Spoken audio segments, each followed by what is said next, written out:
welcome back to our channel. I'm Sonia. I'm Dupree. And we're the Stuckman crew.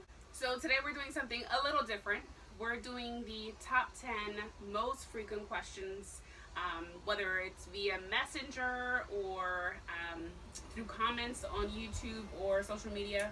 So we wanted to just sit down and do kind of like a Q&A. Yeah. So I think this might be our first Q&A. We did a Q&A before, but it was kind of like a challenge, RV challenges. Yeah, so you know, it's a little different. A little different here.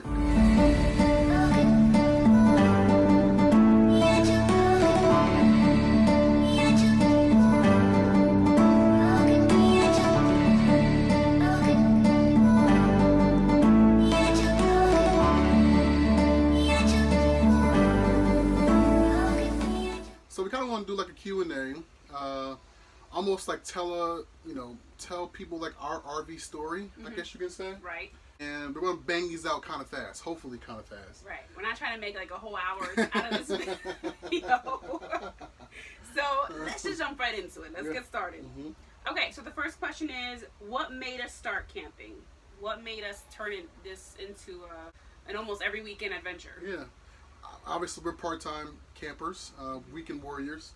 I think what started us camping was Dupree. Probably me. Yeah. Oh goodness. We started camping in a tent, right? And almost like going into like what started last week's video. Is this something that we would really like? Right. Or will it be something to make memories for with the kids? So we bought a tent, right? 3 years ago, we bought a tent. Right. And Sonia and I actually went camping with friends. Yeah. A while back. Yeah, when our oldest was just like maybe 2 or 3, we went. Yeah. And that was the last time we went. That was the last time we went camping. We kind of enjoyed it. Kind of like, it was an experience. It was an experience. It's a good word for it. It was on a whim. Went out, bought a tent, and it was the weekend of November. No, it was October. October? October? It was Yeah. a weekend in October. It was so cold. It was freezing. It was so cool. I still remember to this day Dupree calling me at work like, I just got a tent. Yeah. Hurry home. I'm setting it up right now. I was like, oh my gosh. I set it up in the backyard. Oh. The kids and I slept out there. Actually, Sonia did too.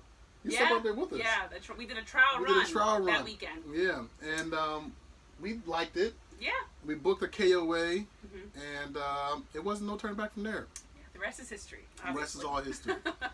About a few months later, Sonia talked me into buying a camper. That was a big compromise there. I'm sure you guys heard the story. Yeah. And then from there, we purchased Lady Coco, which we're presently in right now. Right. Yes, that kind of leads into the second question. Yeah. Because the other question was, how did we choose that camper that we're currently in? Yeah. So. Well, this one, I can say it was a budget thing. I didn't want to purchase a new RV. And I still will probably never purchase a new RV. We wanted something that was like a little bit more private for the boys, that had their own space, the bunkhouse, their own beds. And we also wanted our own space as well. And now we're kind of like almost looking for something a little bit bigger than this now. Right. It's crazy how, and if you own an RV, you understand. Yeah. So it's crazy how you get into something, you're like, this is going to work, right? Yeah. And then things shift, and you're just like, okay, what are the cons? What can we really do without? Right. What do we love? Yeah. What's next? Right. So I know the price sounds crazy, like you guys just got that in the spring. These are my biggest flaws with the camper. One, the paper mesh doors. Yeah, we have those accordion style doors. If you saw our RV tour. Yeah. We have those accordion style doors for both of our rooms, and it's not ideal. 2, the awning and the door are in the way. I don't like the way they made the awning next to the door. The setup is kind of weird. It drives me wild because Sonia already snapped a part of the holder. So already broke a piece. She already broke a piece already. So that kind of like, and I'm real like anal with the RV. Like I'm like, don't break this, don't break that, don't I know. And as soon as he saw it, he was like, "You got to be kidding!" Got to be kidding me! Got to be kidding me! Sorry. And I know that things are going to break in the RV, but like I want to like limit those things. The bathroom is so tiny, tiny. Tight. So Yeah. tiny. So, and initially we had said we weren't going to do the 2-door camper. Yeah. You know, usually you have the main entry and then you Yeah. have a second door because your bathroom is there. Yeah. So I think that's one thing we would definitely reconsider. I don't mind the look around. 2-door. That's another reason why she was like, I don't want a 2-door, and we want to make sure that happy wife, happy life. So okay. Next question. Next question. Okay. Did we have our SUV or Suburban already, or did we buy the SUV just for camping? Well, we actually bought the Suburban because our kids play baseball, and my wife had a smaller car.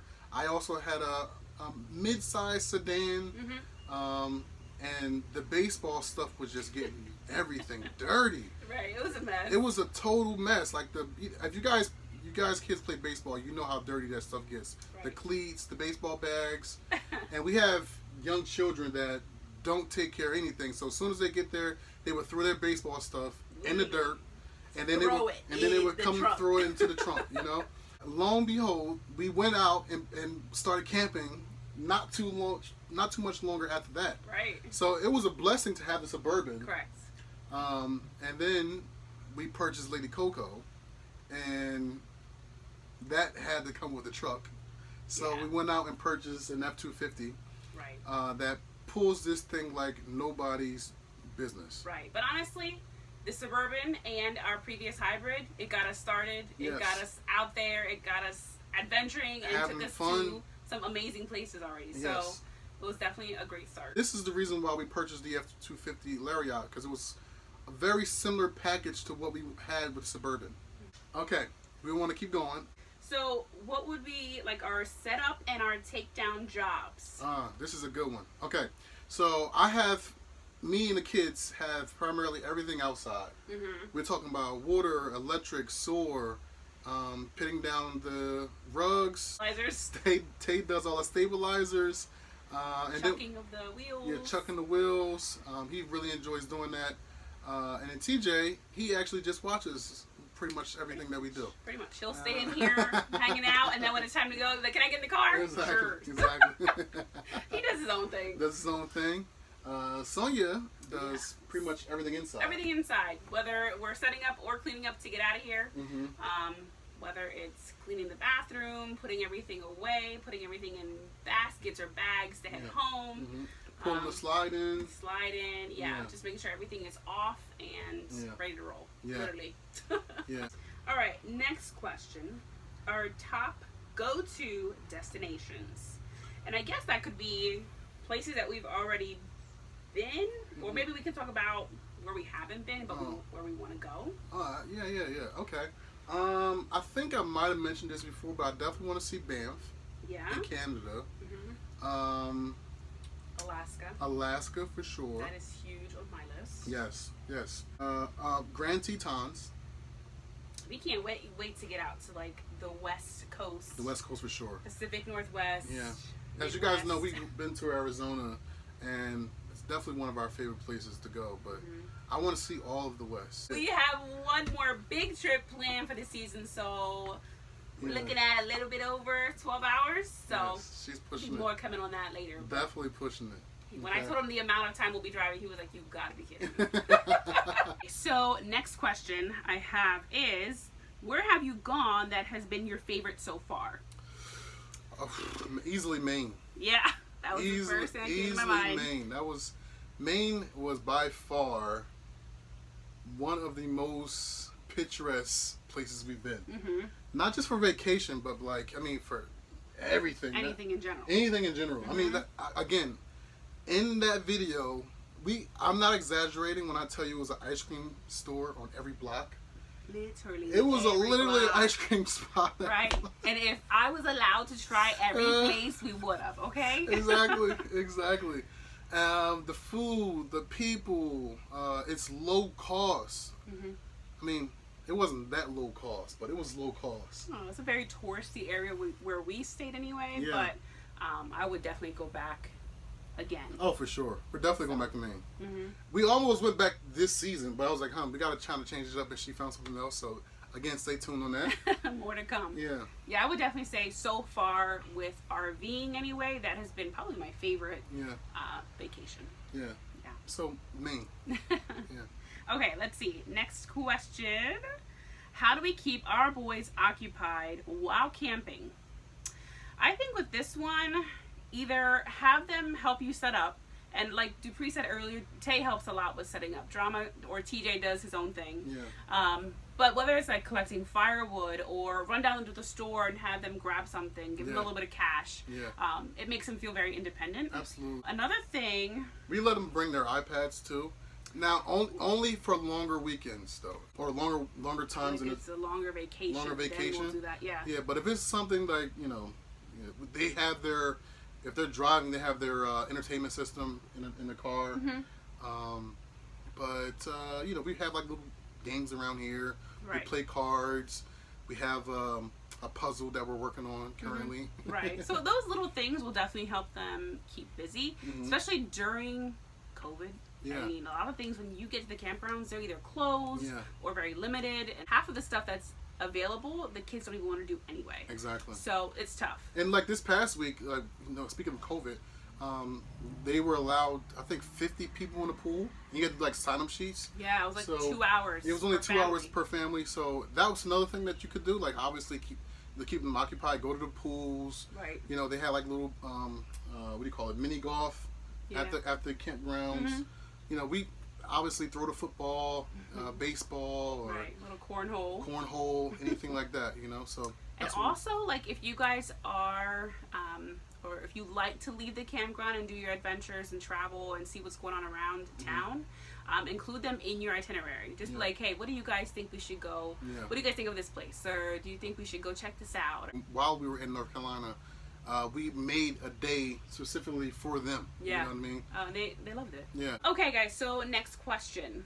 When camping, do you guys always go on adventures, or do you prefer to stay at the campground? That is a great question.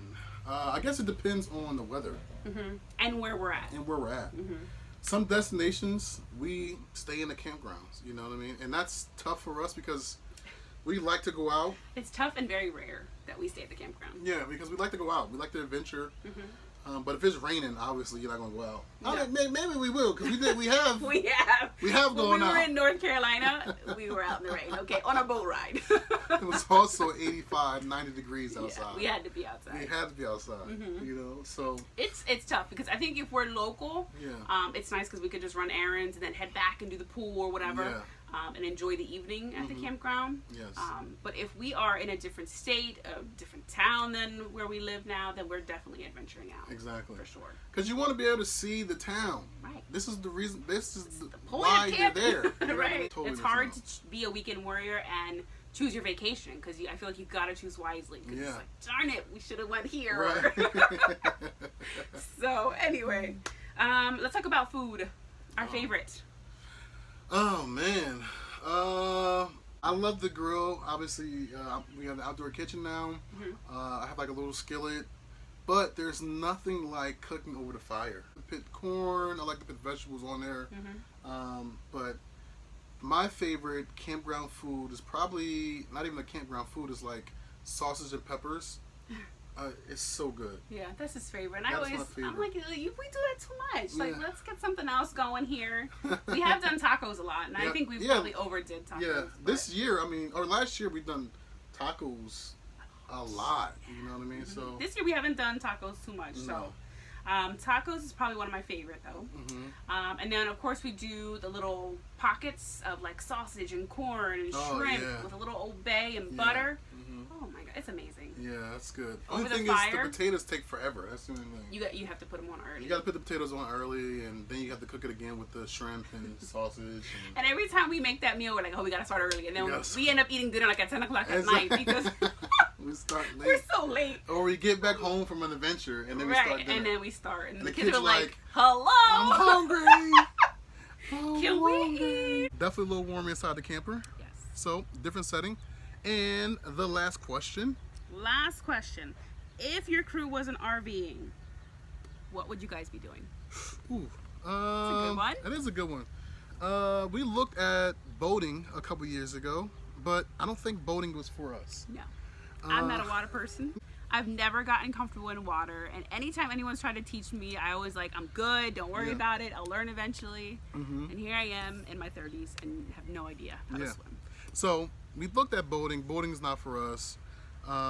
Obviously, we're always going to stay vacating. Sonia and I, when we first got together, she took me on my first vacation, and from that point on, we kind of promised each other that we will go on vacation every year. Every year. Every single year. And we held that since we've been together. Right, from day one. From day one. We've always been on vacation. I think having an RV, though, has definitely brought our experience to vacation a total different dynamic. Oh, for sure. You know? If we didn't have the RV, we would still be vacating, whether, we're at the beach or in the woods. Like, we would still be adventuring regardless. Absolutely. I can tell you one thing, though. I will never, vacate in a hotel ever again. Like, if it's just a couple of days. Unless needed. Yeah, unless needed. No. Or not. No, if it's just a couple of days, then yes. Otherwise, we will Airbnb or rent a home, VRBO or something like that. But I'm never staying inside a hotel for an extended period of time ever again. Right. No. There's just no going back. Like, No. why would you if you can literally roll your home right behind you? Right here. And still have the comfort of your own stuff. Exactly. Yeah. Exactly. So, for our last video, we talked about potentially going full time in our RV. It is a scary thought. It is truly a scary thought. Can we do this? Can we sustain, living in an RV? Me and Sonia have a really, really great relationship, but living in close quarters, how would that be? That'd be a little rough. Would that test our marriage? Would it test our marriage? I'm not sure. Oh my gosh. I doubt it. I don't think so. It's funny to even think about. But I'm not sure. We are in undecided times at the moment, especially with the kids. We're not sure what we're going to do with the kids this year. Are we going to homeschool them, or are they going to go to school for half a days? It's going to be all online. All online. Not exactly sure how we're going to handle that this year. We have some options. Definitely some good options. Of course, you guys probably already know, you guys are getting notifications all the time from the school districts, and you're giving your options and handing in what you want to do. Right. And so we're coming down to the wire. We're about a month away from the kids supposed to be starting school. Yeah. So there's a lot to think about. Still a lot up in the air. We don't know. We just don't know yet. We like the idea of wanting to go full time because we want to see the U.S. We want to see the country. And not just the country, we want to be able to experience, other places as well. We feel like we're missing out on a lot of things. A lot, yeah. I feel like is going full time an option? Yeah, I think it's possible. I think at this point we're just holding on to faith and any possibility to get out there and just enjoy life while we can. Yeah. It's definitely been a whirlwind these last few months with this pandemic. So I know you guys feel this probably the same. So you feel you feel stuck. I remember we were coming off of winter time, and our first video we were talking about cabin fever. We still have cabin fever, right? We still are itching to get out. Yeah. And even when you do get out, everything's closed up, so you're stuck at the RV. So will we go full time? I'm not exactly sure yet. We are, meaning Sonia and I are talking about this heavily. Sonia has been pulling my ear, and it's making a statement, making a case for going full time. I sure am. We're definitely doing our research. Yes. Checking our options. Yes. Can we do this? How can we do this? Yeah. Checking out other full-time families, other homeschooling families. But we'll definitely keep you guys posted on what we decide, of course. Absolutely. We're going to be deciding here pretty soon. Yeah. So stay tuned for that. Make sure you guys subscribe and keep up with our shenanigans. Smash that like button. Yes. And sorry for the cliffhanger, but we have to keep you coming back. Right. So until next time, we drop a video every Wednesday at 7 p.m. Eastern Standard Time, and we would love to have you back next week. Again, my name is Dupree. And I'm Sonia. See you next week.